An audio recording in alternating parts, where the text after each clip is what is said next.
Well, this is a familiar sight, isn't it? Our Mk5 Golf GTI up against a Mk8 Golf R 20 years at Curborough Sprint Course. Only this time, it isn't stock versus stock. That's right, PH Project Car is now the final article, crammed full of upgrades in the hope of beating that Golf R in my rearview mirror. It's Golf versus Golf round 2. Welcome to the PH Project Car finale.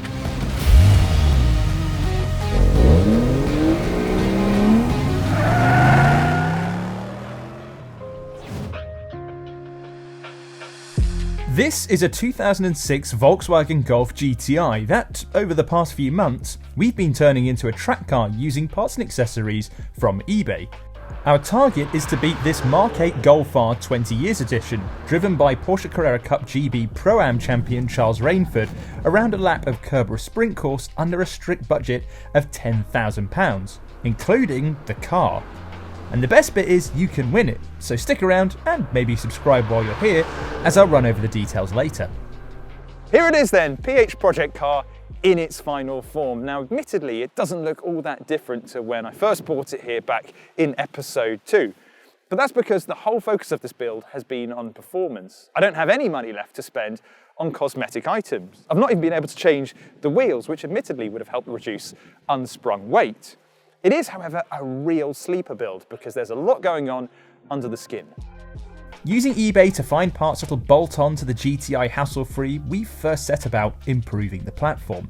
There's a set of adjustable BC Racing coilovers at each corner, while the tyres are Nankang NSR2s, a great bang for buck semi-slick that warm up nice and quickly and provide plenty of bite even after multiple track runs. Finally, the calipers. These have come off an old Audi S3, allowing us to fit 345mm discs up front for better stopping power.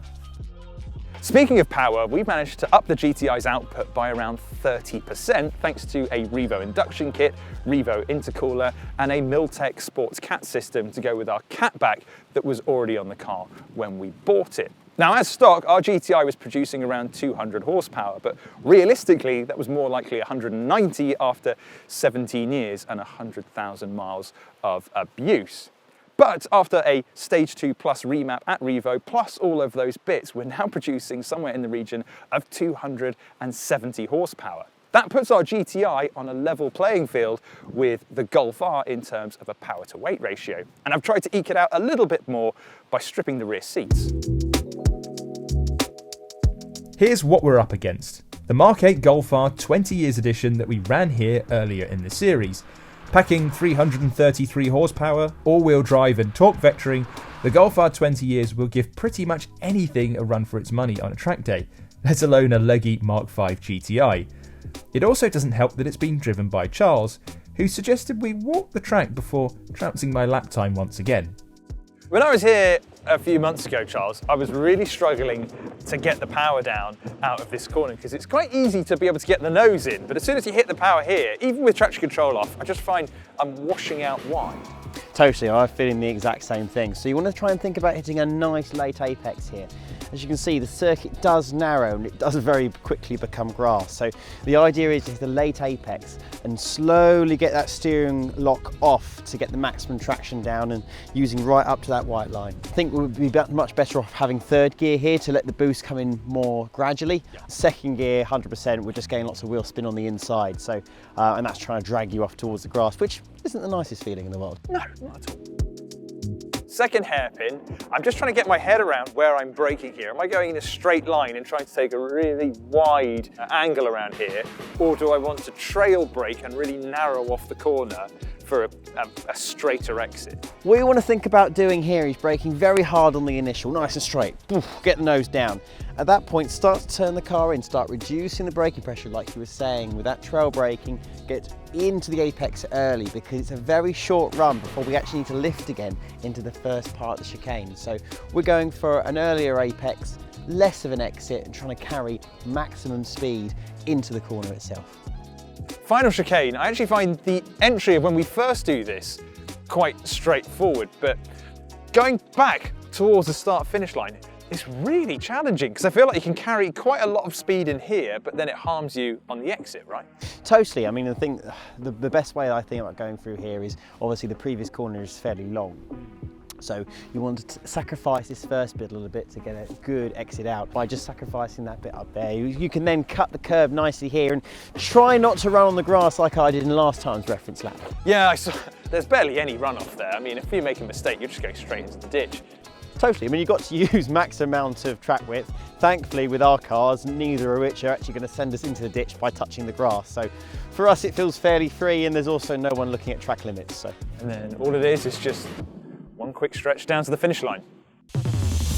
A quick refresher on how we do things here. As we didn't have enough cash in our budget for a data logger, and because they're usually banned on most track days, we're measuring acceleration times using a 100-metre sprint, like a motorsport Olympic crossover. Woo-hoo-hoo-hoo! And across the line. With all-wheel drive and launch control, Charles completed the dash in 5.7 seconds during our first visit, and does an identical run this time around. I did a 7.6 second run with our stock GTI, so let's see how close I can get with our finished track build.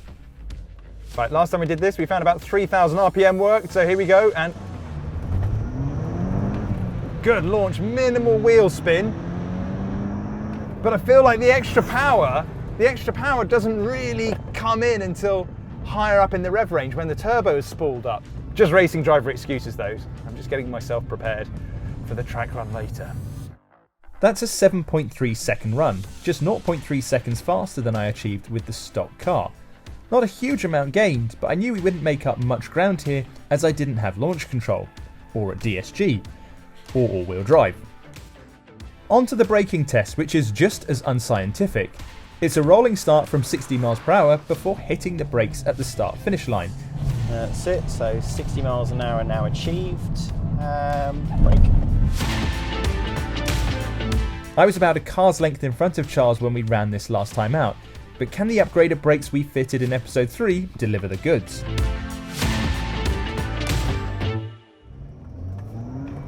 That's 60, and there's the line. Ooh, huge improvement compared to what it was last time, but still we're about half a car length in front, whereas before we were a full car length. So better, but still not ahead of the arm. This is it, the moment of truth. Even though we're filming in July, it's actually chillier than when we filmed the initial runs a few months ago. We're now dealing with a slightly cooler track temperature, so getting heat into the tyres will be absolutely key. In the name of fairness, I sent Charles out to set another benchmark time so we'll be on a level playing field. 30 miles an hour achieved, and we're going to get going in 3, 2, 1, go. That's better.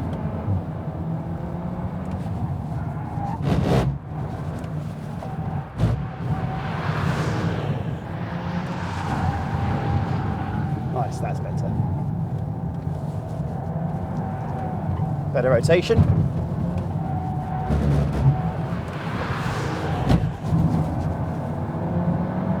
And across the line.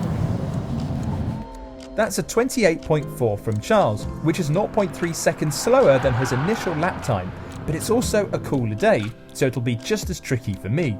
Can I get anywhere near him in the GTI? I'm a little nervous, to be honest. There's so much has been leading up to this. Can I do it? Let's give it a go. Coming up to the line, traction control off, 30 miles an hour. I'm going to leave it in third for the whole lap. Here we go, and there's the line. Get the tail out a little bit into turn 1 there. Try and make full use of the track. Oh, back's just wanting to step out a little bit. Yeah, jumping all over the place. Using Charles's tuition, a bit of trail braking into the hairpin. Really good exit there. Power got down really well. Using every bit of the curve I can and more. Nearly off the circuit there and across the line. Oh, wow. I gave it everything on that lap, but it wasn't enough. I completed the course in 30.15 seconds, which is still a second faster than my run before the engine mods and 3.5 seconds quicker than stock. But to be 1.7 seconds off the R with a 17-year-old front-wheel drive manual car is still mighty impressive. The reason why I did the runs in the GTI is because I wanted to show this build as something that you could do at home, but in the name of eking out every single tenth, well, there was only one man for the job. We were always going to put him in the car. It's Charles Rainford.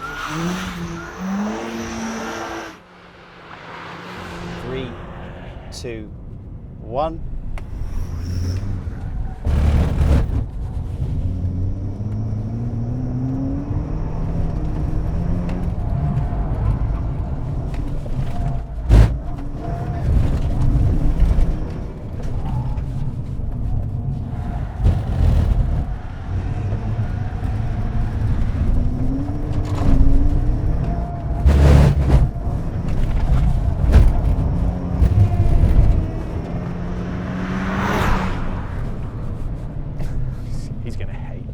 He's going to really hate this. 30.01. So he's a tenth and a half faster than I am. No, that was really ragged edge. That didn't work at all. No. Well, I mean, you were really smooth coming out of turn one. The thing is, as soon as you get the car to turn properly, and the thing is, you get it to turn, it's fine, and then as soon as the boost comes on, it's just spinning the inside wheel, and it just goes. Yeah. So, I can tell that it's just a lot more ragged, particularly. It just doesn't look anywhere near as poised as the Golf R going through there. So, yes. So basically what we're saying is, can you build a Golf R beater for £10,000? And the answer is no. No. No, you can't. No, it's really hard. But you can get bloody close. That's it, that you can. So we didn't beat the R, but at least we know that's the maximum PH Project Car is capable of. So, can you turn a Mk5 Golf GTI into a Mk8 Golf R 20 years edition beater for £10,000? No, unfortunately you can't. A little bit awkward, that. Yeah, just a little bit. However, we were only 1.6 seconds off in the end, and bearing in mind the original Golf was 5.5 seconds, bringing that down to 1.6 is a real big improvement. Now, obviously, it still feels like we've got a little bit of work, but this really doesn't feel like the perfect car yet. There's definitely some areas that it feels like we could do with improving, right? Certainly, I suppose, especially on my lap that I did out there, it's mainly getting out the corners. If we had more of a locking front differential, you would stop that big wheel spin that we're getting on the inside of the corner. We can see that it's actually down the straight, in the braking zones, on the entry to the corner. It's so close. It's just then the Golf R pulls away down on the exit of the corners. I think on a longer circuit, maybe for instance Brands Hatch, if we went back to the GP circuit now, imagine the lap time we'd find then. Well, on a positive note, I do feel as though my ego has got absolutely massive, because the delta between us was just 0.15 seconds. Actually, 0.14. So your tuition definitely helped there, mate. Yes, I mean obviously you drove a fantastic lap there. It was very smooth. Yeah, you just absolutely nailed it. Well done. I haven't paid you to say that, have I? No, you haven't. But that all means it'll be in perfect condition when it goes to its new owner, which could be you. Hit the link in the description, enter the competition, and PH Project Car could be yours. And we couldn't have done this series without the support of eBay. Finding the right parts and accessories for your car can be a challenge, but features like My Garage and Certified Recycled have made this build an absolute breeze. It was so exciting fitting the coilovers and seeing how much lower the car was, bolting on the induction kit, hearing the sound that makes and the extra bite that we got from the sticky tyres. I'm really jealous of whoever's going to win this car, but better start a new project then to take my mind off it.